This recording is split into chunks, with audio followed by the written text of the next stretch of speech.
Marcel Reece, welcome to the podcast. Thanks for having me. I appreciate it, man. Marcel, what do I need to understand about your childhood and young Marcel and your upbringing to fully understand the man who is sitting across from me today?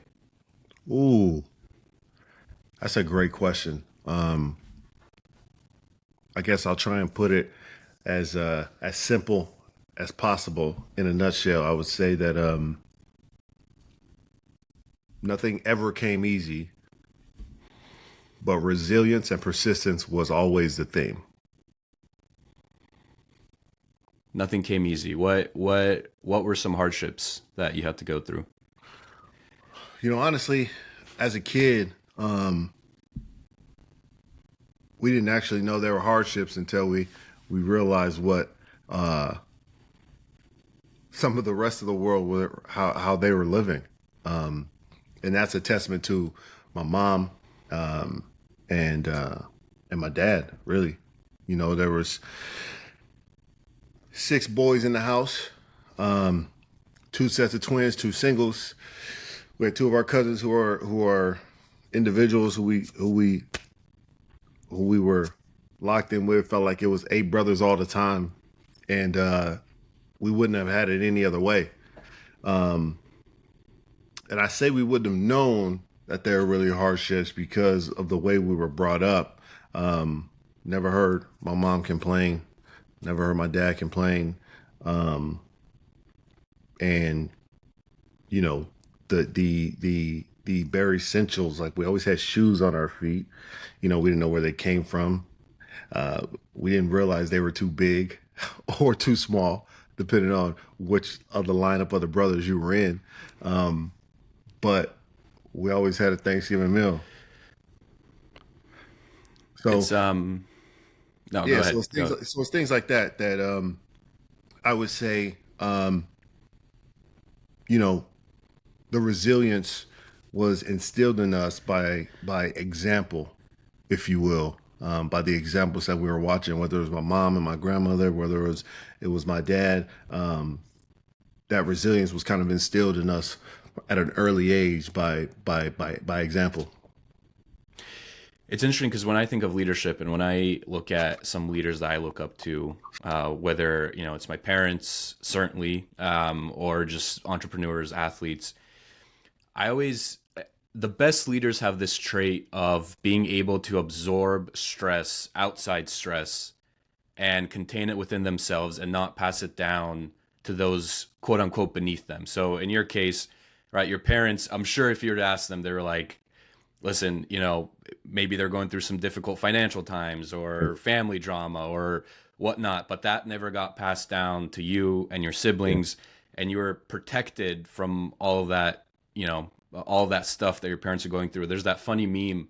It's a TikTok video, but it's like this guy playing Guitar Hero or something, and it's like, me playing Guitar Hero while my parents are, about to lose their house in, one of the worst financial crises of all time. And it's like, Yeah, yeah. but that's how it felt. Like I never felt, that part of what my parents were dealing with. And it sounds like that was similar for you. And you use the right word. You use the word leadership. It's something that this current generation is missing, quite frankly. It's something that has started to look vastly different than it did before, especially while men like you and I were growing up. But oftentimes, leadership is defined as the way you make one feel after you leave their presence, right? And along with that definition, I would say that the biggest thing that keeps most of us in this modern era, or most of us at any point in time, keeps us away from being real transformational leaders is making the tough decisions all the time and pointing the finger at us no matter what, right? Because I think that there are two different types of leaders. If you split leaders up and to just simplify it in two different types, you have transactional leaders and transformational leaders, right? And transactional leadership is the leadership that is is profit driven. The type of leadership that is driven by gaining something, right? And transformational leadership is that sacrificial type leadership.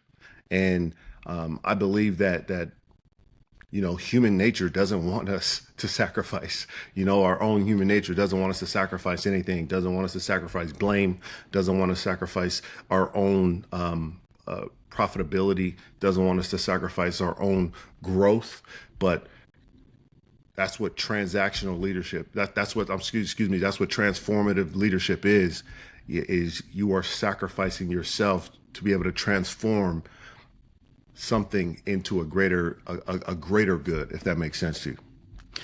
You said the word sacrifice, and I was reminded they did this study that you can find online, but they did this study on people who were on their deathbed.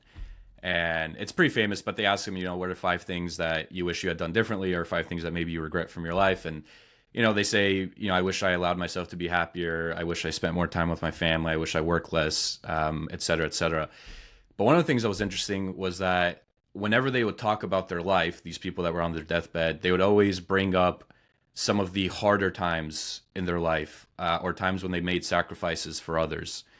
And they brought that up as some of the moments in which they were the most fulfilled.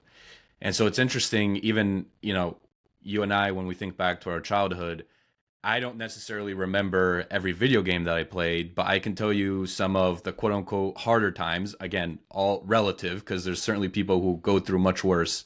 Yeah. But I remember some of the harder times and some of the times I truly had to sacrifice for somebody else. And that sticks out to me. And it's interesting because in hindsight, we see that. But then as we're going through life now in the present, it's tough to remind ourselves. It's like, oh, yeah, when you do hard stuff, when I go out for a run, like that's hard. But guess what? I'm going to remember that more than, this video game that I may play or this YouTube video that I watch. So it's like, it's something that I constantly have to remind myself. It's like, oh, yeah, doing the hard stuff and sacrificing for others, that's really what it's all about. And all this other stuff is, just superficial in a way. Well, I mean, you're absolutely right. I mean, it is, there's, there was this nurse who was a hospice nurse. and we were, sharing stories, and she had been through so many of these bedside meetings, if you will. And she was actually serving this really wealthy man, and he never had any visitors, not one. And he was there at this for this hospice care. It was he ended up being at his home because he was wealthy, and she would make visits to his house, and she had to stay with him for a while, and didn't have throughout his house, he never had pictures up of anyone. And when he got into this hospice, in this room, out of nowhere was set up with a bunch of pictures of people. And she had been helping care for this man for, I think it was a year or so, better part of a year. She had never seen any of these people. And he started to talk about people the last week or so, or a few days. And she's just like, can I call anyone? Is there anyone to come? What can I do? And, to make a longer story a little bit shorter, he looked at her and he said, I've messed up too much, and I've driven people out of my life, and I would give all of this up just to sacrifice for them one more time. And it really broke her because he had everything. he had everything except people in his life at the end, and that was really the only thing that mattered. And the people in his life, come to find out after he passed, didn't even want any of his money, and they didn't even know he was sick or dying because he was out of their lives. And his daughter, she ended up meeting later. She just said, "I still wish he would have told me because I would have come and see him. He was just too bullheaded to say, 'I love you,' or 'I'm here,' or 'I'm sorry.'" And that story always makes me think like, wow, okay, as stubborn or bullheaded as we can be, especially us as men at times, um, it's a good reminder to slow down and look at people in your life and say, "Hey, I love you," or "No matter what's going on, I love you," or "I was thinking about you." Um, so I think it's a constant reminder of just life when there's so many things going on, or people are arguing about politics or policy or whatever people want to argue about, that in the grand scheme of things, a lot of these things are so trivial in life that uh, we have to stop, slow down, lead, and look people in the eyes and say, "I love you." That's a fantastic story. I'm curious. We'll get to how you ended up in the NFL and all that good stuff. But once you did have that taste of success, you're 4-time Pro Bowler, made the All Pro team, very successful NFL career. As someone, again, we'll get into it, as someone who coming into the league, nobody knew what to do with you. They were like, "We have this guy. Is he a wide receiver? Is he a tight end? Like where do we put him on the field?" Did you ever take your relationship with your parents or your siblings for granted when you were going through those highs of success? Yes, absolutely. I mean, sometimes I still feel like I take my relationships with my family, my siblings, and my parents for granted. Um, you know, Definitely not that. I don't make a conscious effort to do that, but I think if we all look back and say, um, you know, could I have called more? Could I have taken more time? Could I have making a better effort? Um, you know, I, I, you know, for me right now, I, I, I've thought about my twin brother every single day this week, and I haven't yet called him to be like, just to hear your voice. Um, and that could be a form of us just taking it for granted. Especially we're in 2025 right now. We have these devices, and I don't know about you, but my siblings and I and my best friends and I, we're all on different text thread. So someone's active on that thread every single day. And I think subconsciously we could kind of check that box off in our head saying, "Oh, we communicated today." But in reality, I didn't communicate with him the way that I thought about communicating with him. Just, "Hey, you're on my mind, just checking to make sure you're okay." And to me, that is, as a leader, that's, hey, I didn't call all 8 of them, and just to see, in a genuine way, what is going on today? How are you doing today? What can I do? What can I be praying for you about? Any of it, right? That was just, and to me, that can be a form of that is a form of me taking that relationship for granted. My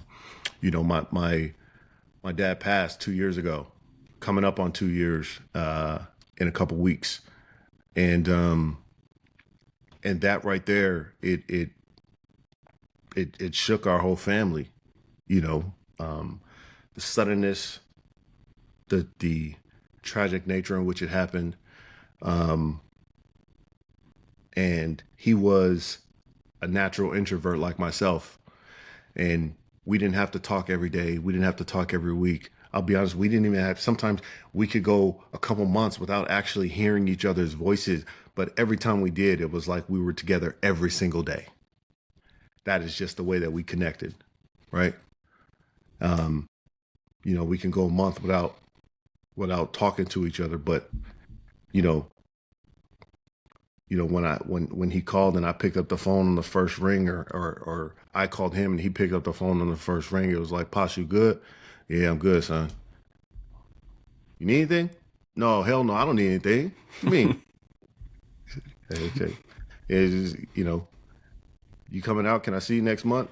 Yeah, yeah, I'm coming out. I got the time off. Right. It was one of those things where it's just like, okay, it's like we felt like we talked every day. But I promise you, Nick, right now, I would do anything to hear his voice one more time. Yeah, I appreciate you sharing that, man, and condolences to you and your family. It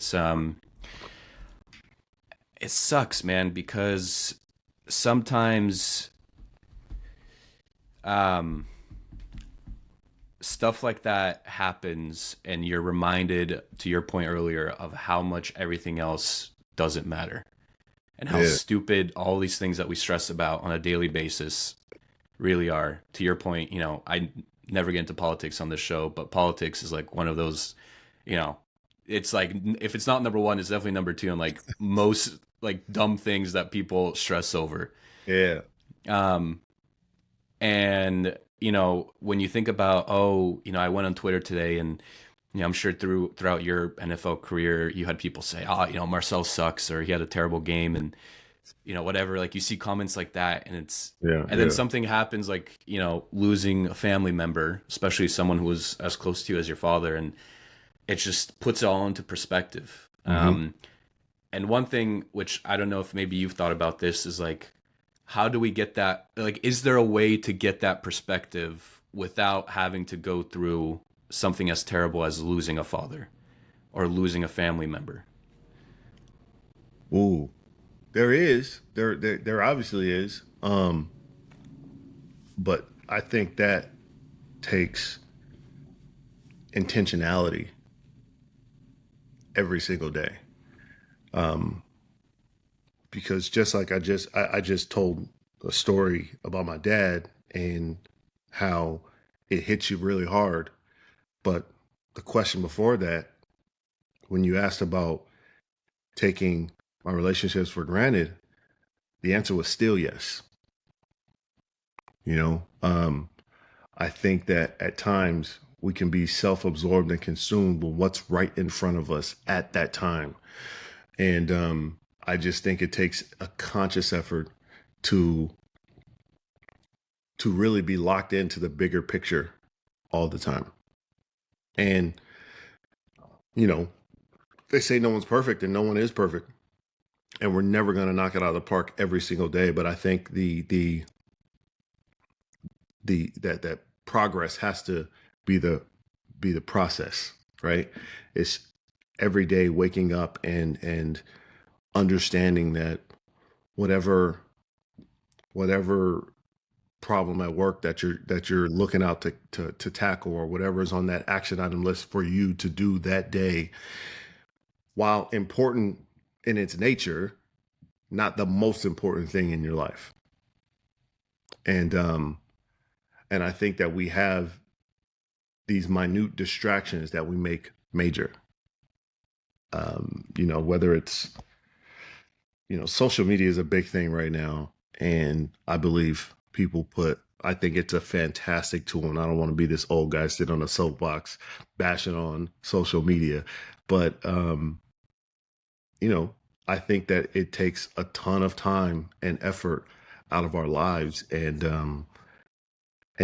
we fill our minds, our spirits, our souls with the wrong things, and we tend to lose sight. All of us lose sight on what's really important in life every day.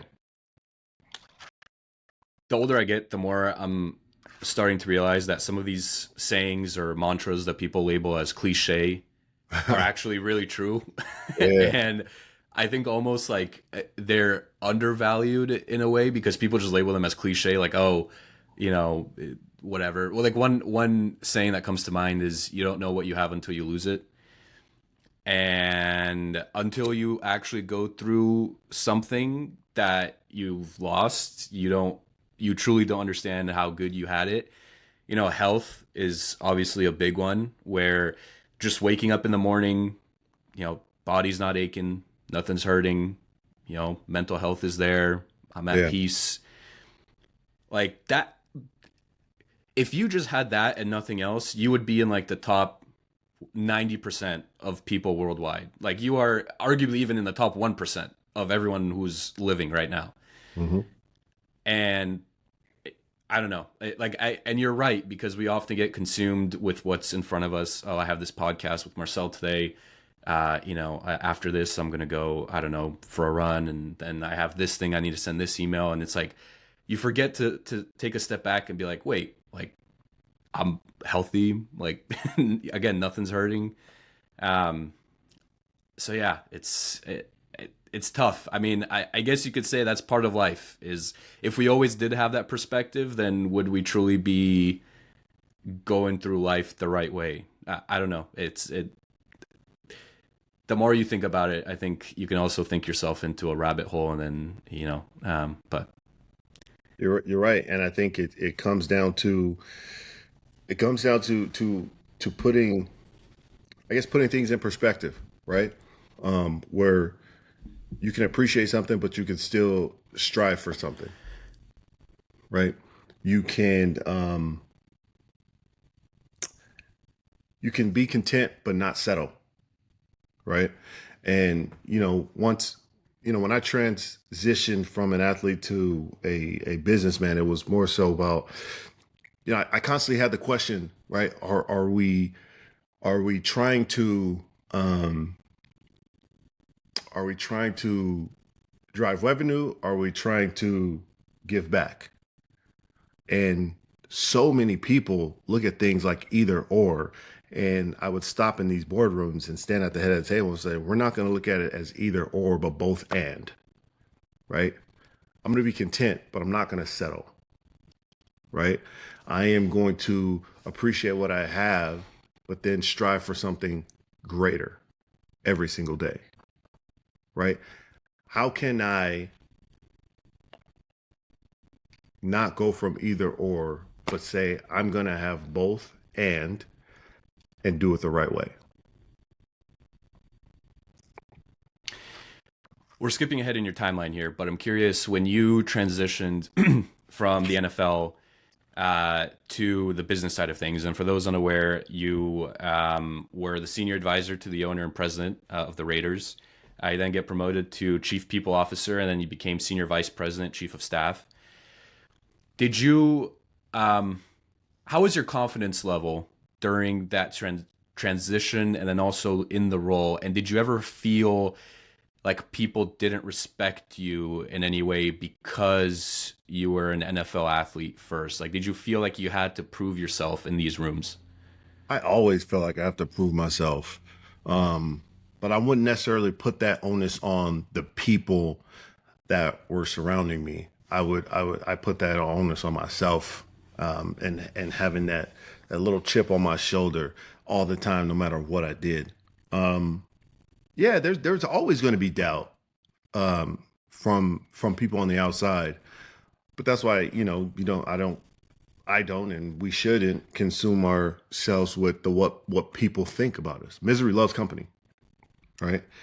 Um, I Another one of your old cliche sayings we're bringing up.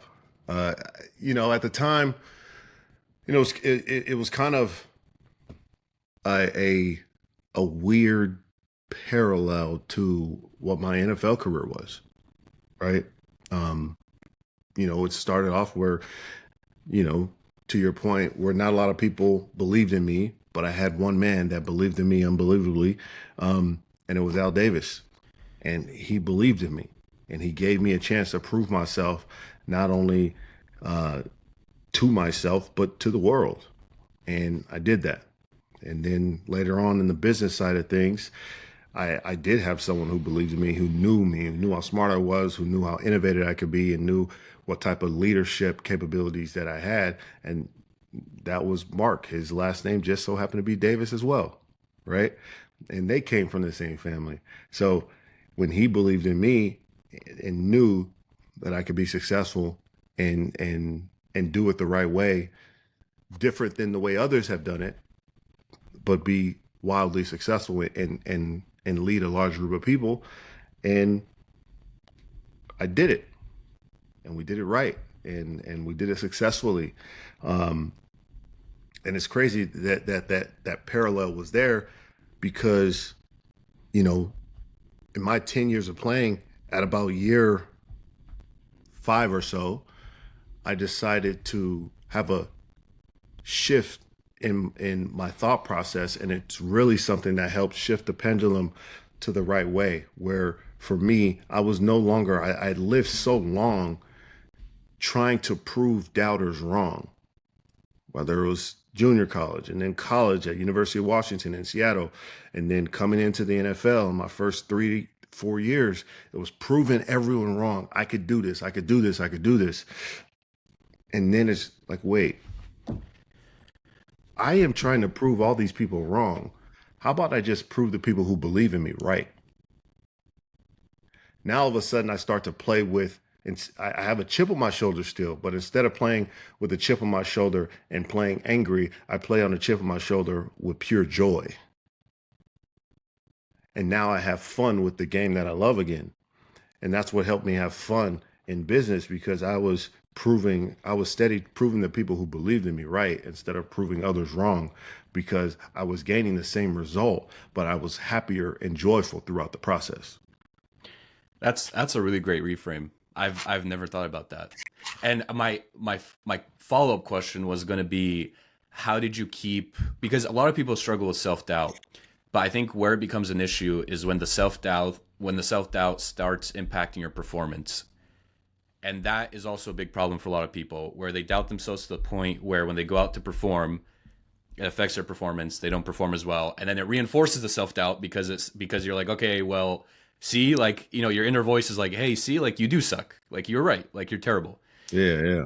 But it sounds like for you, like, you kept your self doubt from impacting your performance by reframing it to where you were trying to prove the people that believed in you right. Is that fair?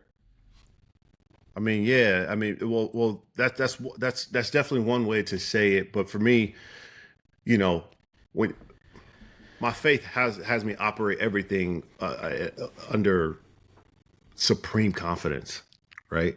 Especially from the outside looking in. Of course, there's that doubt, like, oh, am I doing that right?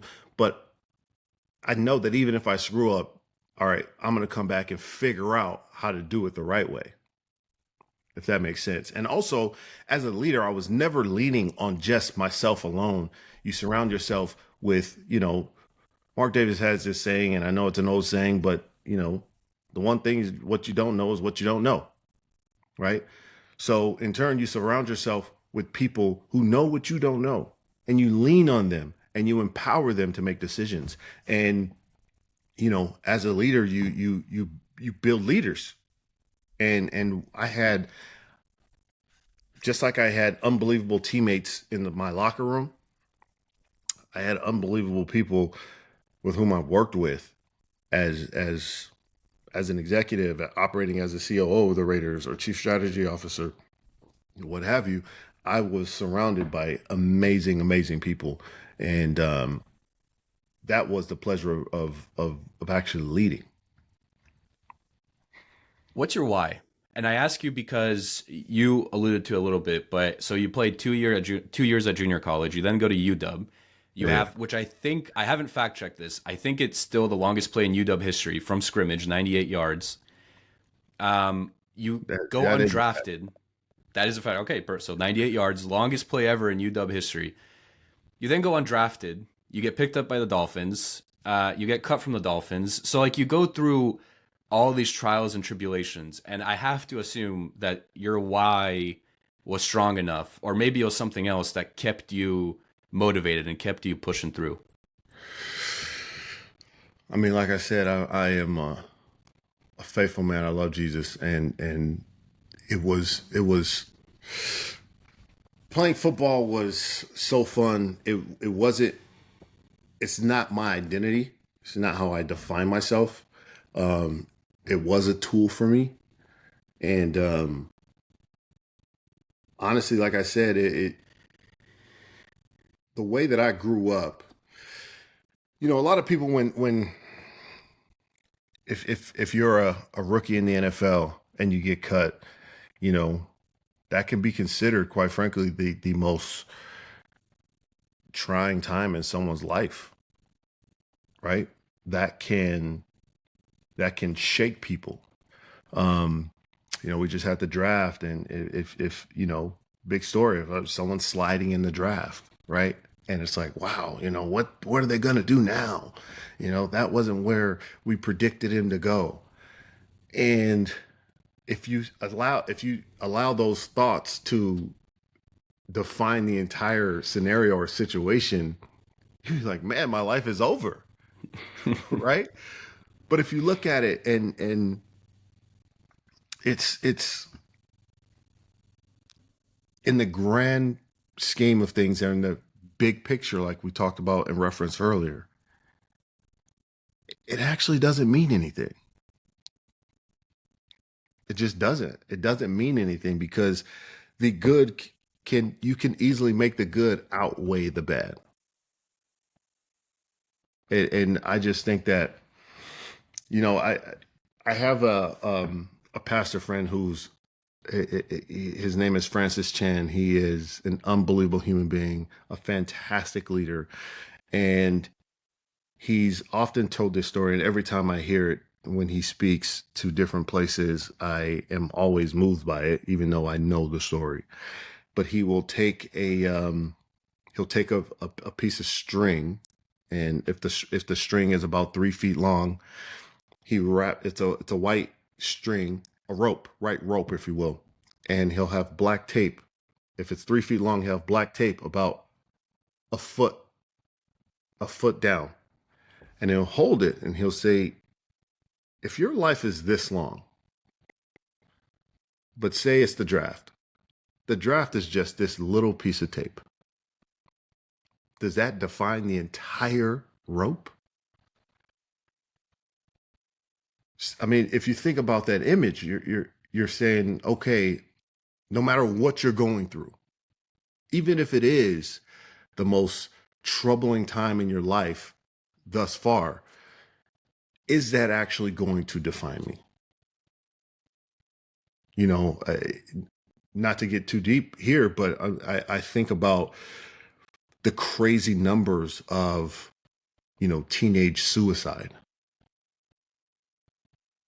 Think about it, Nick. Like when you think about your high school life, was there ever anything that serious at the time? Now that you're older, not much older, but older than you were in high school, was there ever anything that serious to take your own life? And if you think of the imagery and the picture of the story that Francis always tells, like, wow, whatever is going on, you know, a breakup, which is wild, right? Or parents divorce, which you can't have any control over. I don't ever want to minimize what someone's going through or what those kids are going through, because they need help and they need a leader to talk to them. But whatever they're going through at that age, they can get through it.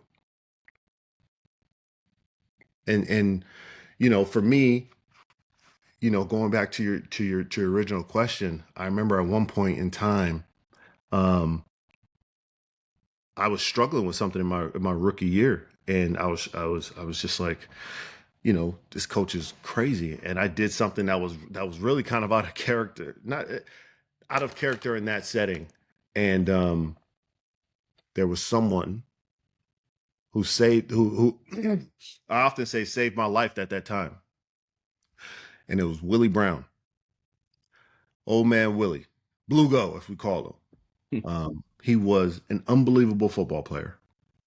In his time, he was the creator of the bump and run coverage for cornerbacks.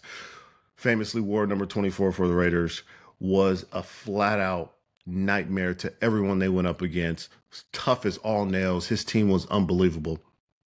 And it was my rookie year, and he saw what I was doing. He saw something happen. He pulled me to the side, and this is in the building, and I had just got into it with a coach, an authoritative figure, and he pulled me to the side and he said, "Reece, you gonna be one hell of a player." He says, "Damn it, you're a beast. You ain't got to show it yet, but you're gonna get a chance." He said, "Al loves you. That's what matters.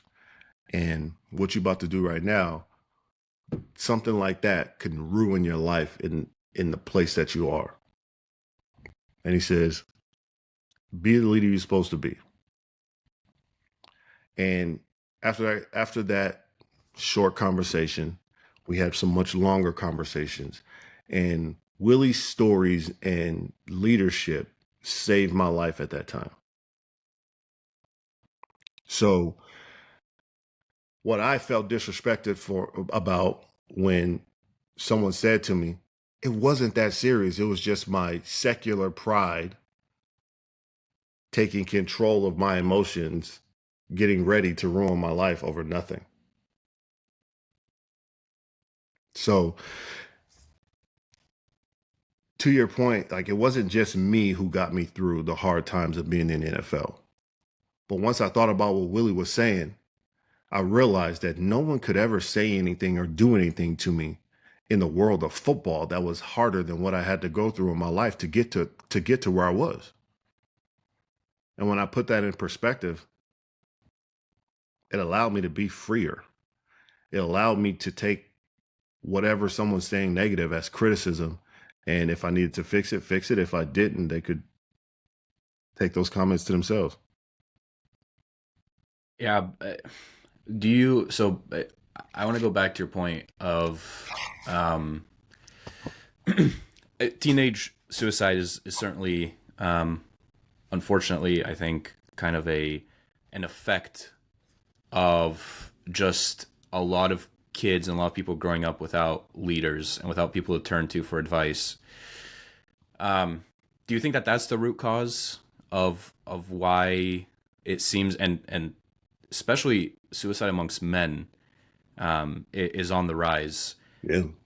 And I think part of it, and listen, I'm no psychologist, so I'm not going to sit here and try to, guess and We're all whatever. psychiatrists in our own right. Right, yeah. I guess my view of the world is I think a lot of men grow up, specifically men, and they're told, hey, suppress your emotions, right? Mm, Like it's not cool for men to cry.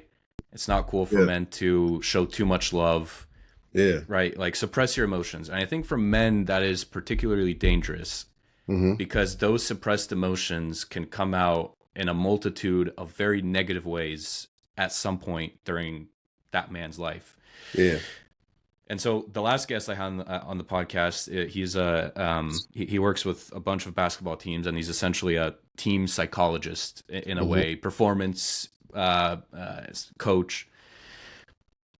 And he tells all his players, like, go through your emotions, like feel your emotions, like don't suppress them. Like if you're feeling sad, like feel sad, like really feel it. If you're feeling disappointed after a game, like feel disappointed, because the moment you start like actually feeling those feelings is the moment that you start down the path of clarity. Because then you can actually think through, okay, why am I feeling disappointed? Like why am I feeling sad? If you're suppressing those emotions, you're not even thinking about what the root cause of those emotions may be. Yeah. And so on the podcast, he started asking me questions. He kind of did his thing that he does on his players, and he was like, what's like your biggest insecurity, right? Like all those things. And I got pretty vulnerable. And at first it feels awkward because it's like, oh, I'm talking about my feelings. Like I think for men, like for most men, like it just feels awkward. You're like, oh, Yeah. I feel sad. It's like that's weird.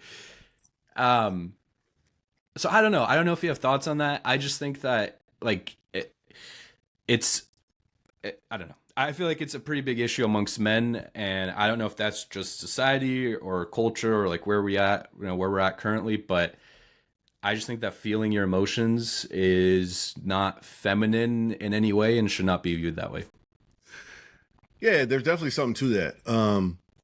I don't think it's just, I think it goes deeper than society. I think it goes deeper than just just the modern era. Again, it's easy for us to blame things on social media and the demand on what you know say what's providing for your family or what people look like or what you should be doing.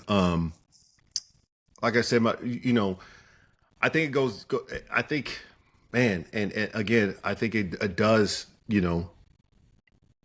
come down to what you find your foundation in, and what people define as actual manhood, right? Um, you know, there's, I'll say this. I don't believe that you can just talk about your feelings or your true feelings with just anybody. Mm. I don't think that is I don't think that is wise. I do think it is wise to have people that you trust, people that you look to, that you can share with. And when you find those people, you cherish those people and hold them close. Because there are times as a man where you do need to um, talk. And I personally struggle with talking because you're used to leading so much and taking on that blame all the time. Like, this is on me, this is on me, this is on me, my family, my work, my businesses, like my teammates. Like, this is on me. I'll get it right. Put it on me. Give me that burden, and I'll get us right. So you have to have that one, that two people in your life where you can actually talk to. And for me, it's not, laying my head back on a pillow and crying, right? Right. But for me, and I'm still going through the process of how do you actually talk about that stuff, right? How do you say, like, man, I'm pissed off, right? And be open enough to say, like, that sucks. That's what it sounds like for me. It's not going to be, tears and give me a tissue and those things. But I think it is finding what that looks like for you, because it doesn't look the same for everyone, and it can't look the same for everyone, or else it's just not coming from a genuine place. You're trying to force something that is not you. And I think that can be counterproductive. But to your point, I do think it's important for people, men specifically, to find people that you can be close to, trust, love, and to really to confide into, and find your way of truly expressing yourself um, verbally to another person. I think what you said about taking responsibility and putting the burden on yourself, I think is very, very important. And I think, you're just going to you're going to feel like you have way more control of your life if you say, these circumstances, this situation that I'm in, this is my fault. Like, oh, the podcast only got 1,000 views last week. What can I do better? Like, that is my responsibility. Don't blame the algorithm. What was that? Have a better guest than me. Right. No, dude, honestly, so far, I'm not just saying this, has been one of my favorite podcasts that I've done.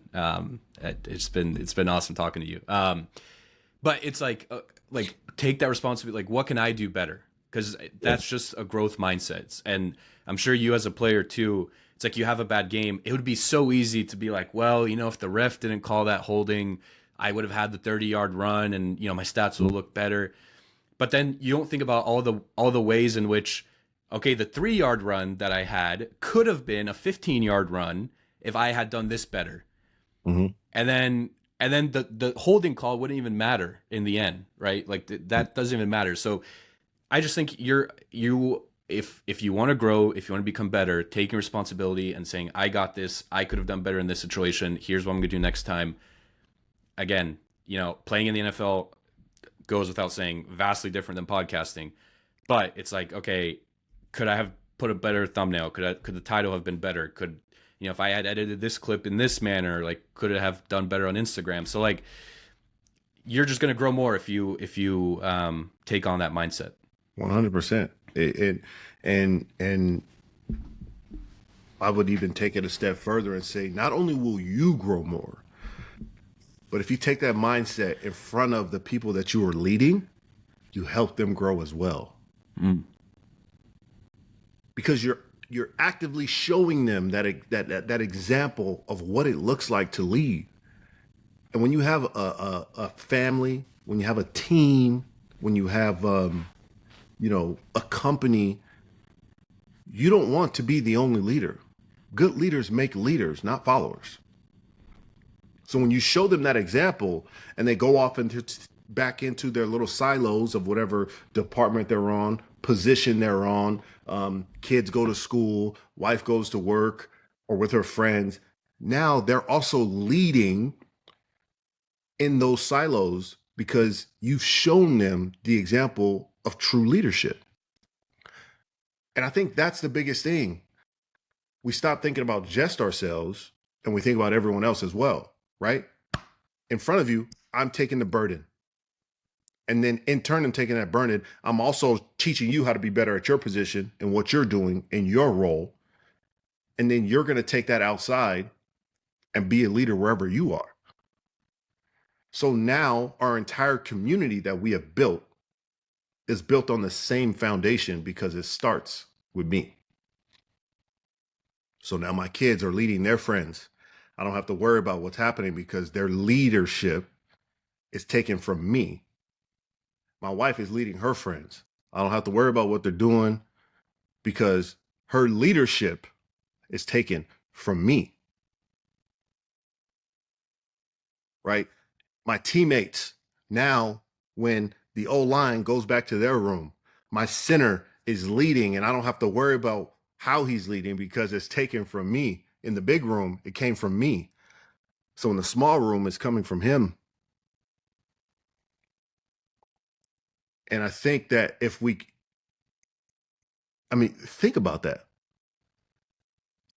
Think about that. Think about if, again, think about if we didn't blame things on someone else, but those leaders were taking the burden and being better leaders, then we have a much better chance of everyone else when they go into those silos and they go into those small rooms of being better leaders as well.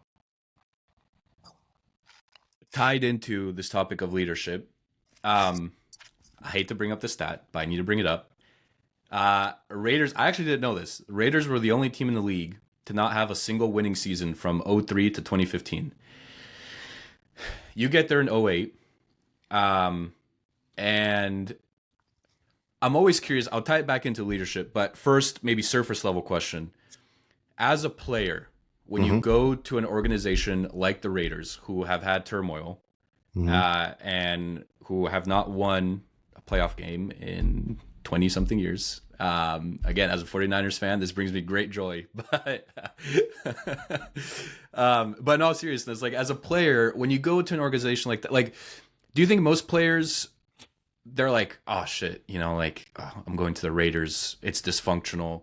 Or do you think most players, and you specifically, I'm curious about your mindset, are they like, okay, like I can't wait to turn things around. Like I can't wait to be that leader, to be that voice that initiates the turnaround?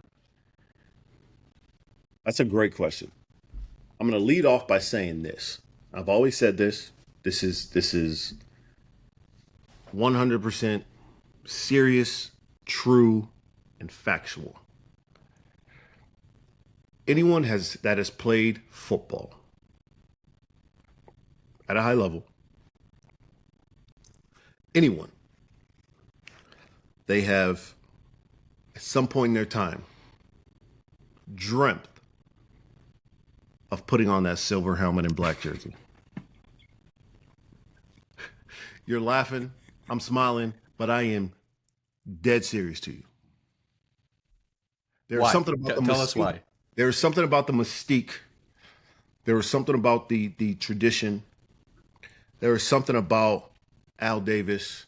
There's something about the fame. There's something about the Hall of Famers that have been in that building. It cannot be explained until you are there and you feel it. And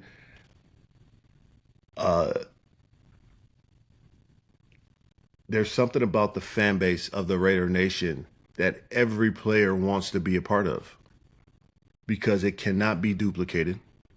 It cannot be faked. It is a real, real thing. And when you are there and you embrace it the right way, there is no substitution for it. There is no feeling better than it. Other places can be loud. They can give these, you know, trendy and catchy nicknames to their fan bases. But you cannot have a substitution or duplicate that authenticity, the genuine nature of what the Raider Nation actually feels like when you are ingrained in it. Now, to answer your question, for me personally, I loved it. Growing up in Inglewood in LA, like,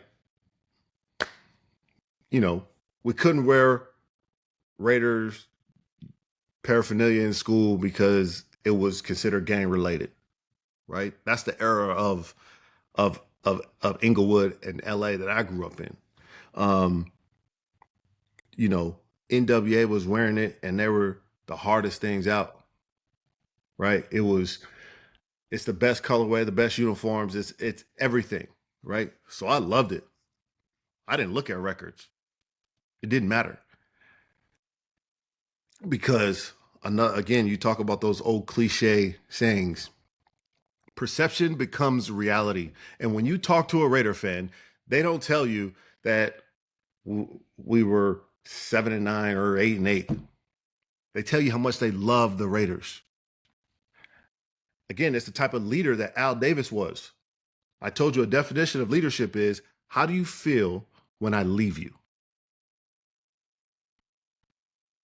When you think about the Raiders, like, people have to understand, when you are a leader, no matter what respective business field you're in, you are in the business of people.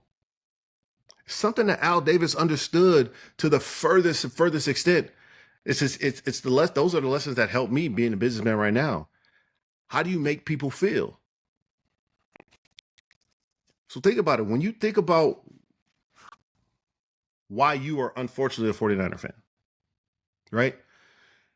You're a 49er fan not because of how many wins they got. What age did you become a 49er fan, would you say, Nick? I was Roughly. like 12, 13, somewhere Okay. in there. You're Yeah. 12 years old and you couldn't tell me their record when they were 12 years old because it didn't matter to you. What you saw was the way the 49ers made someone else feel that was around you. Mm. I saw my dad get so excited and he was so happy when Roger Craig scored a touchdown, when Jerry Rice caught a pass, when Joe Montana won a Super Bowl. You saw the elation, the joy on someone's face. Or maybe it was, my dad was this fan, so I wanted to be exact opposite. It wasn't about records. We are in the business of people. So how does that team, how does that color, how does that person make you feel? And that is what starts that fandom. We're looking behind you right now, and you got a Sixers jersey. I'm going to guess that is Allen Iverson. A Raptors Yep. jersey. I'm going to guess that is Vince Carter. And a Kings jersey that is either going to be Chris Webber or White Chocolate Jason Williams. C-Web. There we go. Not one team, but the way those guys made you feel when they played the game that we love. We're in the business of people. I will say, for all the dunking that I do on the Raiders, first of all, fantastic point. Um, and listen, in the past years, I am also sad that I'm a 49ers fan because we can't win a Super Bowl, and it sucks. But for all the dunking that I do on the Raiders, I have always said, and you can ask my friends, you can ask anyone around me, the league is better when the Raiders are good. And there's a handful of those teams in the NFL that when they are good, it's just better for the league. Your fans are freaking crazy, man. Like, we were laughing before we started the podcast. In 2014, I went to a Niners-Raiders game in the Coliseum, and I've never seen anything like that. And I have, growing up in the Bay Area, obviously, like, I have Raiders fans in my life, and you're right. Like, you ask any Raiders fan, and they are the most loyal, like, the most passionate. NFL, and like every fan base likes to say that about their fan, because like what fan base is going to be like, yeah, like we're not that passionate about the Chiefs, like yeah, Yeah. like whatever. Chargers actually might say that, but um, All the uh, you mean all three of the Chargers fans in the world? all yeah, all three of the Chargers fans. Um, but like Raiders fans are just different, man, and they are passionate and they are fantastic. I mean, what other fan base do you see grown ass adult men dressing up as gorillas, as freaking I don't even know the outfits that they wear. There's Listen, like anytime I'm watching a Raiders game, like they pan around the crowd and there's a guy dressed up as a gorilla. There's a listen, guy with Gorilla Rilla is yeah. one of the nicest men you'd ever meet in your life. Uh, he and his wife Jungle Jane, they are an incredible family, incredible people, and it's crazy. They still to this day send my kids gifts because of me embracing them the way that I did 20 years ago. Think about that. That's a real family now, right? They're a part of my family and I'm a part of theirs. And we love that. And I won't even give his real name out. I got to still tell you that he's Gorilla Rilla and Jungle Jane, but they're unbelievable people. And they have a passion because of how they feel about the Raiders, right? It's a real thing. And when you go in with the right mindset and you can't listen, you can't teach being a Raider. You have it or you don't. Either you're a dog or you're not. It's just the way it is. And that's the way we love it. Love it, man. Like I said, all jokes aside, mad respect for that organization and the fans, and obviously the play. You got some greats. Speaking of players, speaking of leaders, I have to ask you about two quarterbacks that you played with. Ooh, okay. I play with a Um, lot. Who you got? I got JaMarcus Russell, Okay. who you came in towards the tail end of his NFL stint, Yep. and then Derek Carr, which you actually came in. Well, he came in right when before you left, so he was relatively new to the Raiders. Um, just as leaders, listen, we know the story with starting with JaMarcus. Like we know everyone, the bus label, all that stuff. Like we don't need to get into whatever. Just as a leader, as a Raider, what did you see from just off the field, kind of how he conducted himself? I'll say this. First, I'd say don't believe all the stories you hear about Jamarcus out there. Um, I am not a fan of some of the stories that have come out in storylines, and the people who have brought those stories up into the surface. They know I'm not a fan of it, and I've made that evident to them. Um, because some of them are some of them have been flat out false. I've called people out for that. I'm not going to get into it today or here. And others, I question the person's leadership because that person was in the building and you saw something happening and you knew something was happening and you're a veteran on the team, but you didn't stop it and now you tell the story. I that's a tough um, that's a tough chronicle of events to even respect for me to to understand. But I'll say this: Jamarcus is one of the best teammates I've ever had in 10 years. Extremely generous, give you a shirt off his back. Um, just wasn't able to maximize his potential of being an athlete and a leader at the time he was put in that place. It's the best way to say it. He was I mean, off the field, he was one of the best teammates I had ever encountered. Like he was good to people. Um and again, I'm not gonna say that some people haven't had different experiences with him, but I've witnessed him be good to people, and he was always good to me. one of the most talented, physically talented human beings I had ever seen. I've witnessed him sit down on his butt and throw the ball 60 plus yards in the air. Right? I've witnessed him crack a guy's sternum when he dropped a slant ball going across the middle. Didn't have any pads on. We were in OTAs and cracked the sternum. Like, that's how hard, the velocity that he threw the ball. It was always a pretty ball. He could flat out throw the football. But yeah, one of the best teammates I've been around, particularly off the field. We didn't get a ton of on-field time together. I wasn't playing much at the time when he was playing. He wasn't, but we did get some. And again, I think JaMarcus was an uber talent that just at the time wasn't able to maximize what his talent could have been, obviously, and also his leadership. DC, that's my little brother now. Unbelievable man, teammate, leader, friend, father. Again, Derek is man. You brought up two men that I respect, and two men that I love, and two men that I am still in contact, and families are close to this day. Yeah, Derek's he's one of the good ones, and when you're around him, you kind of just can't help but love the man. You brought up sports media.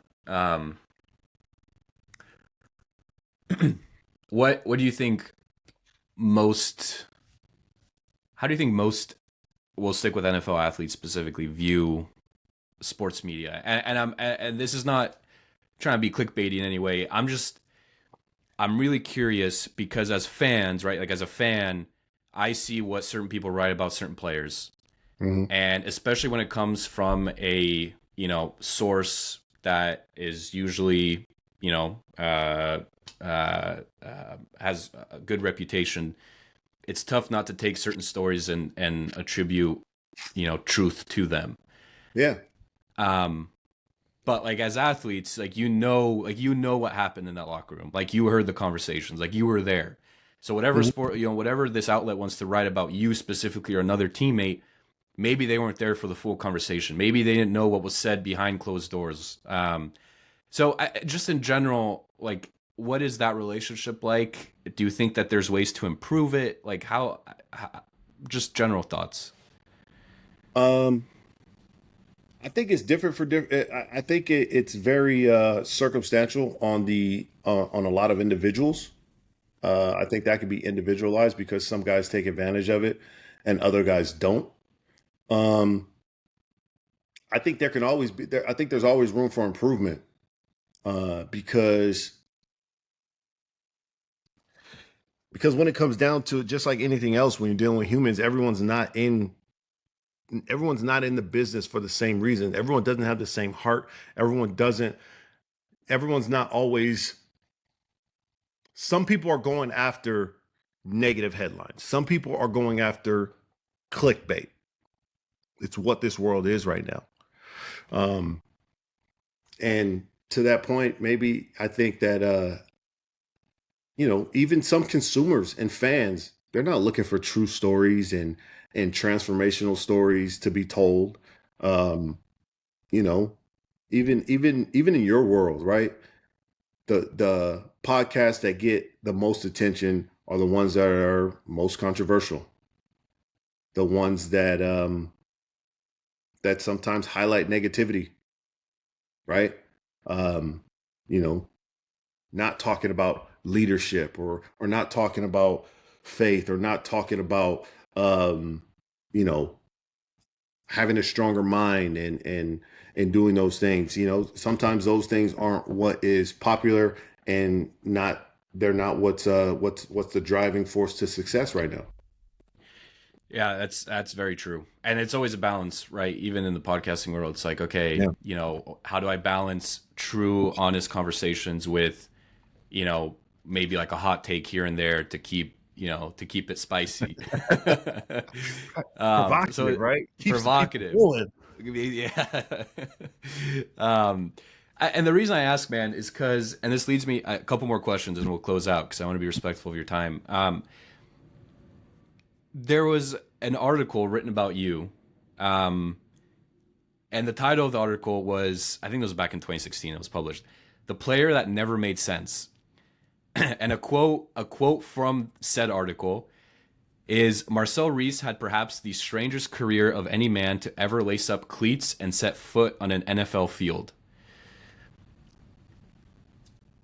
How, just off the cuff, thoughts when you hear that? One, I've never seen the article. This is my first time You're hearing about welcome. it, so appreciate that. Two, for me, not ever reading that and being in 2025, I'd say I take it as a compliment, right? Um, and the way I look at it, and some people may not agree with it, is this: that person may say my career never made sense, but there's a lot of people there's a few guys now that had to watch my film to be successful at what they're doing right now, right? And I don't get the credit for it, and I didn't do it for credit. I did it for my own personal success at the time, and the way that I saw the game needed to be played. Um, you know, and when I look at it and I see the relevance, and those guys call me and they see the relevance, and the guys that I help in the offseason right now run better routes, see the defense a different way.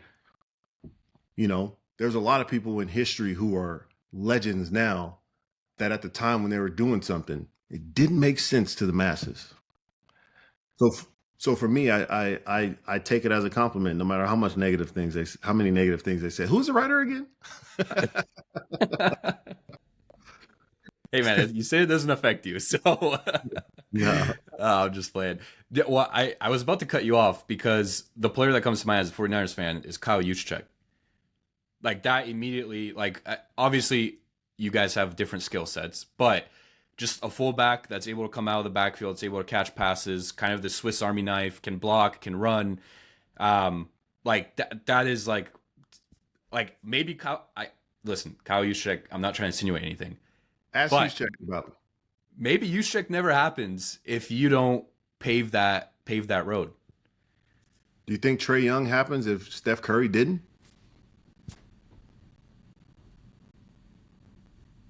I mean, think about it. They said Steph can never do it.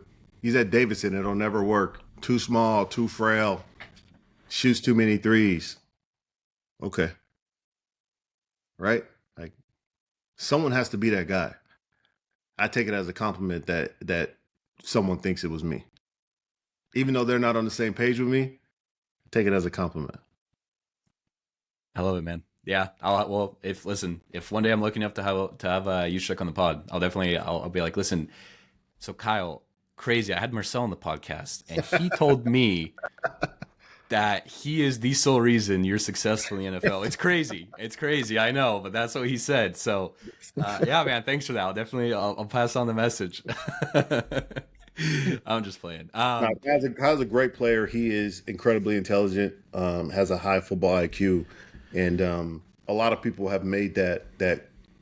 There's a few people that have made that correlation between Kyle's game and my game. Obviously, he's coming from a running back, moving to fullback. I came from receiver and did it. But again, when you have one thing, one of the greatest offensive minds that I've ever been around I think, graced the world of football is Hugh Jackson. And when I was with Hugh, he stood in front of our meeting room and said, came over from Baltimore and said, if you can make a play and you prove to me you can make a play, I'm going to allow you to make a play. If you prove to me in practice you can make that play, I'm gonna let you show. I'm gonna let you make that play in the game. And when I got with Hugh, I was able to show the world like I could make all these plays, every single one of them, and I pride myself on doing it, right? And he gave me that platform and that ability to do it. And he wasn't just doing it for me. He realized that it made our team better. It made our offense better. When I got with Carson Palmer and he saw that I could make a play, and he was just, let's just go no huddle. I'll just throw the ball to Marcel, hand it off to Darren, and we'll have some fun out here and play some catch, right? Those type of people, those type of leaders in the world of football allow me to showcase my ability to the world because I could do everything. I pride myself on doing everything. And they allow me that space and that freedom to do everything. And that's what was fun about putting on that silver and black. Like I could do everything. And they allowed me to do everything. I threw a pass in a Raider jersey. Right. So it was I did everything. I was the backup holder for Sebastian Janikowski for field goals. Right? It was I could do everything and I loved it. Swiss Army knife, man. I mean, no better way to describe it than that. I mean, Hugh Jackson is another one of those examples. We're talking about sports media, and this brings me to my second to last question. But is another guy that like your perspective is vastly different than what the fans' perspective of Hugh is, and I think fans view. I don't want to speak for anyone, but obviously a stint with the Raiders and with the Browns, right, as a bit of a failure and not being able to turn things around. But again, fans only read what's put in sports media. They don't hear the perspective of, he was a great leader. He instilled belief in me. Like he had all these positive attributes. It's not all black and white. It's not like you're either a terrible coach or you're a great coach. Like there are great attributes to both of those. Here's the thing. Um, you know, there are it is hard to win football games. Period. And I know we're in a production based business, a production based world, but it is hard to win football games. There are a lot of moving parts, there are a lot of variables that play a role into winning football games. That's why it's so remarkable when you watch the Tom Brady's and the Bill Belichick's and the runs that they go on. It is unbelievable how many and listen, Tom is one of the greatest leaders. When it's all said and done, he's going to be one of the greatest leaders in the sports world the sports world has ever seen. And he's a good friend of mine, and he's a fantastic human being, and he is a remarkable leader at that quarterback position. Um, and when you look at it, they call the NFL a copycat league where everyone's trying to copycat it and to build success. But when you see Tom Brady and you see Bill Belichick, you can't just jump to where they were with their Super Bowls. You have to go all the way back here to the start and figure out what they did, everything in between in order to get there. Well, And then you why? have to do it your way. It's so hard to do. Right. Right. And when you talk about a guy like Hugh Jackson was an incredible leader, especially at what he did. Now, when he became a head coach for us, he just was in a tough spot. I mean, you're in a position where, we lose our owner in the middle of the season, you know, all of our leaders, you know, we wake up, we're in Houston, and all of a sudden Al has passed away. Shook everyone, especially me personally, right? A mentor, you know, see my father figure to me at the time. And, there's a transition time and, all those different variables play a role into Hugh Jackson being able to maximize his leadership capabilities, his offensive prowess into being a head football coach. You know, it just, there's a lot of, you have to find, when you look at a Super Bowl team, there's only one every year. You are most likely looking at a, you know, 8 out of 10 times you're looking at a great melding of three types of leaders on that team. You're talking about a quarterback, head coach, and owner. When those three personalities are not the same, but they work well together, mesh well together, and that dynamic is healthy, a healthy dynamic. That's when you start to see success. When you look at the Eagles, for all the things that are said about Nick Sirianni, he's out in front. Jalen Hurts is more so in the back. Jeffrey Lurie more so in the back. It seems like, and I'm not in that locker room and I'm not in those meetings, but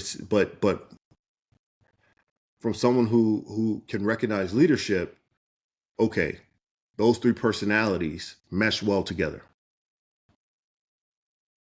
When you're looking at Patrick Mahomes, Andy Reid, and Hunt, those personalities seem like they have a really good cadence with each other, right? They mesh well together. Does it make everything perfect? No, but it sets you up for success. Does it mean you're going to win every game? No, but it sets you up for success to be in the running, to really contend. Those are the things you're starting to look at. Even Harbaugh, Lamar Jackson, and the owners over there in Baltimore. You start to see the same teams over and over again. Okay, even to look at your guys. They're going through. Those guys in what was that Scarlet? They call it Scarlet and Gold, whatever they call it, Gold Rush. I don't know what they call it now. The faithful. Yeah, Marcel. all right. What again? Everyone gives their fan base some cute name. It's that's cute, right? But there's only one nation, right? But no, in all seriousness, you're looking at them and you always feel like they have a chance, right? You know, for you as a fan, you're just like, we can't get over the hump and win the one game. We can't win the one game. But you're looking at Jed York and you're looking at now it's Brock Purdy and Kyle Shanahan. But even then, when it was Jed York and Harbaugh and Cat, right? It kind of meshed well until it didn't. That's a good point. Dude, I'm reminded almost every time I do one of these podcasts with an athlete, especially an NFL athlete, is like the human element of all of this. You talked about losing your owner midseason, someone who you were very close with. Yeah. And so just imagine, play this game with me for a second. You you lose your owner. You were personally very close to this man. You credit this man for a lot of what you accomplished in the NFL, for giving you a chance, for believing in you. So I'm sure you see him as family to an extent. Absolutely. You lose him midseason, and let's say you have 4 bad games in a row. Mm-hmm. And fans are like, oh, Marcel sucks. Like, this guy's terrible. What is he doing? He's averaging 2 yards a carry. He's not blocking. He's dropping passes. Like cut him, trade him, get rid of him. We don't need him. He's bad. Earlier this past year, Charvarius Ward, our cornerback on the Niners, lost his baby daughter mid-season.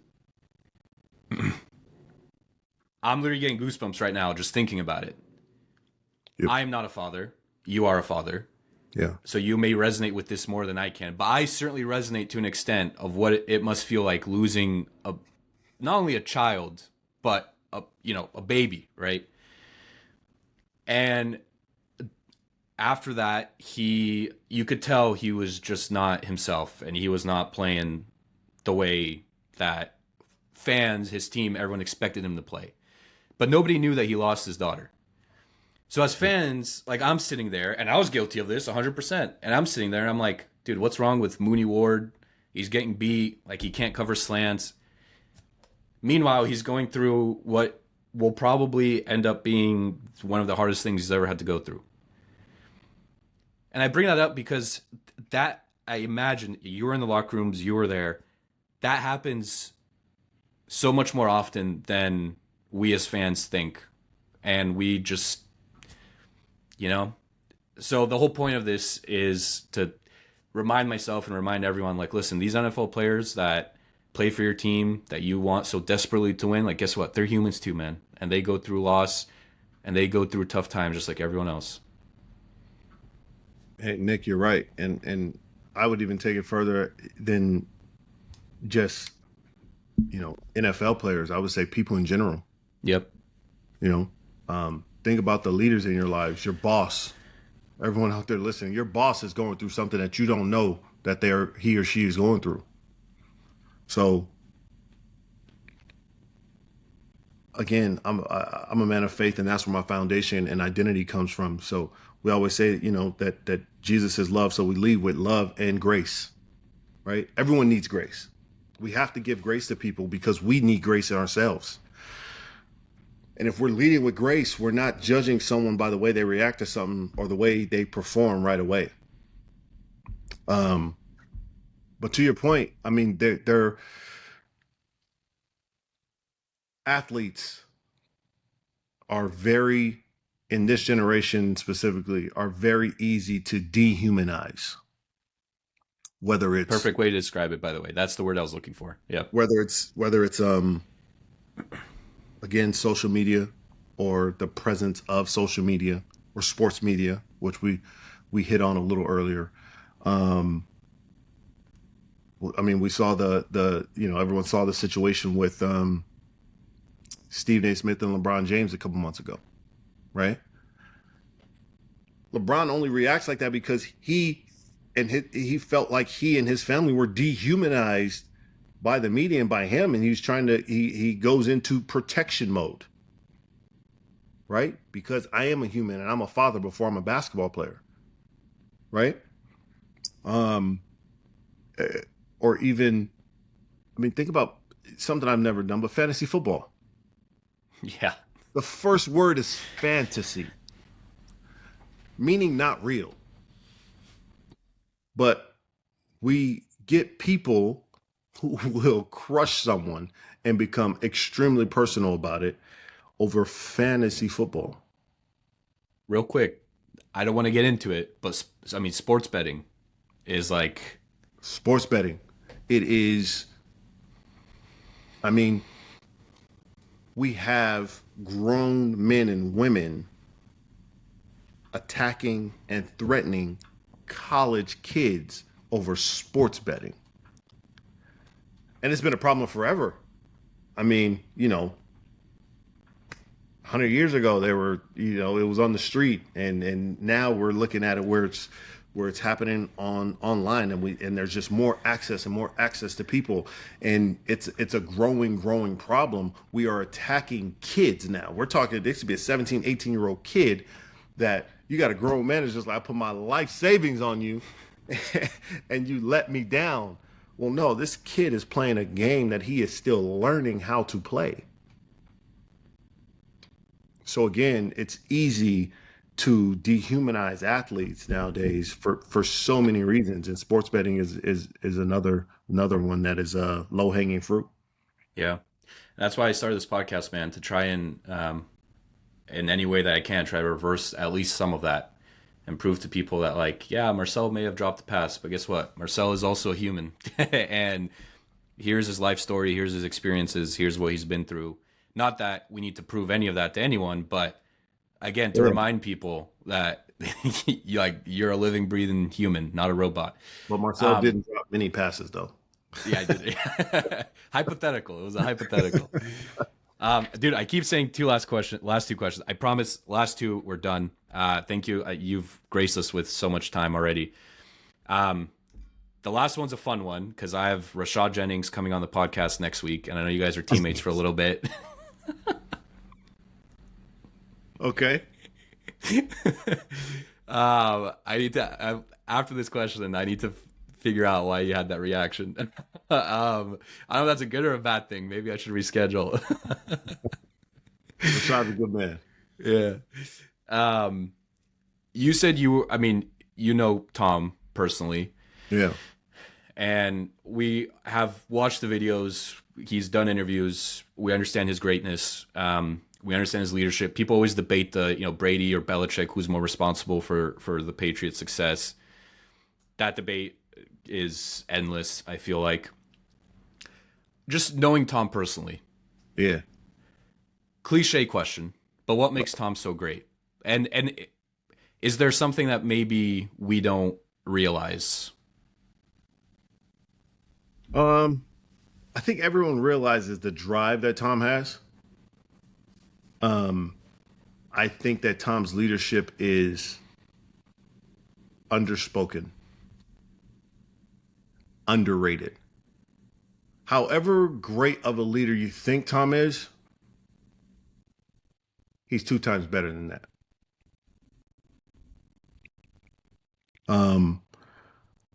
A lot of and what made Tom such a great leader was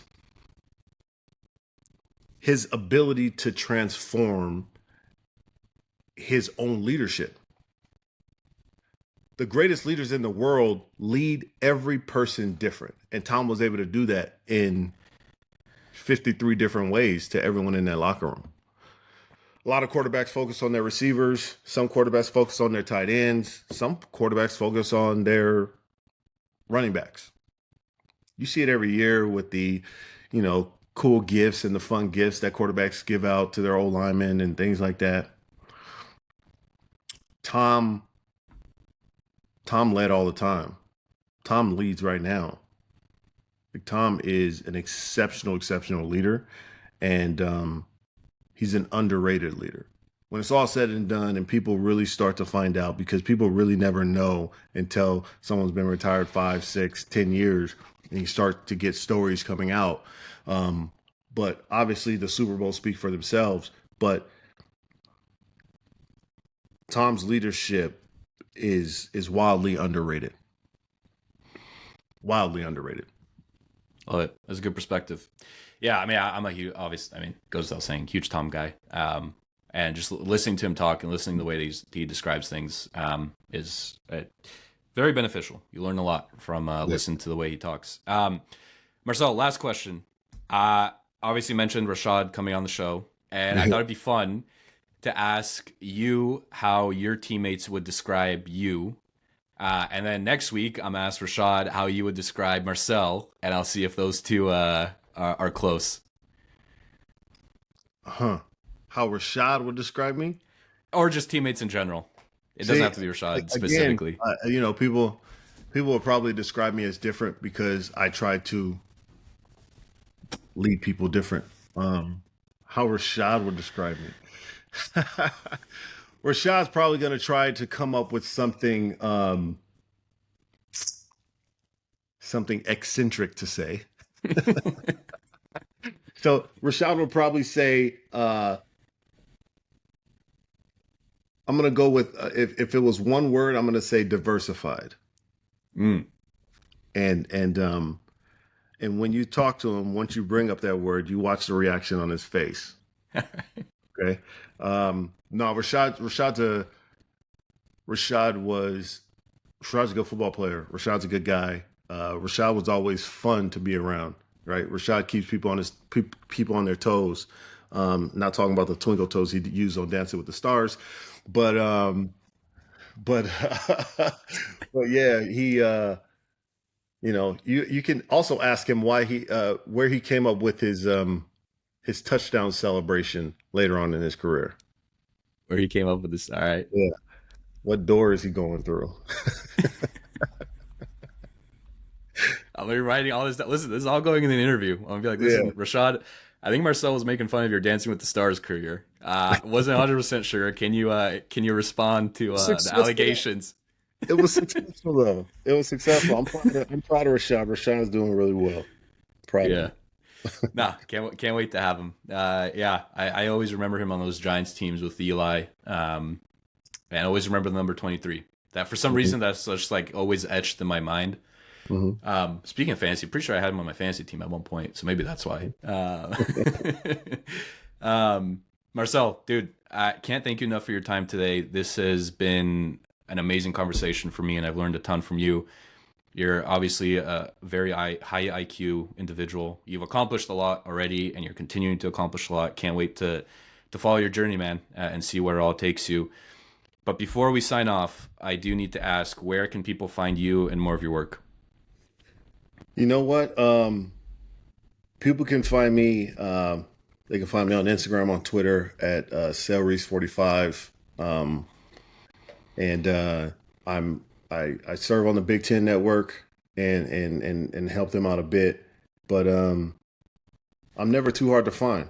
I'm always around. I pop up here and there, and keep my ear to the streets, and I won't be too hard to find for people. So yeah, keep a lookout.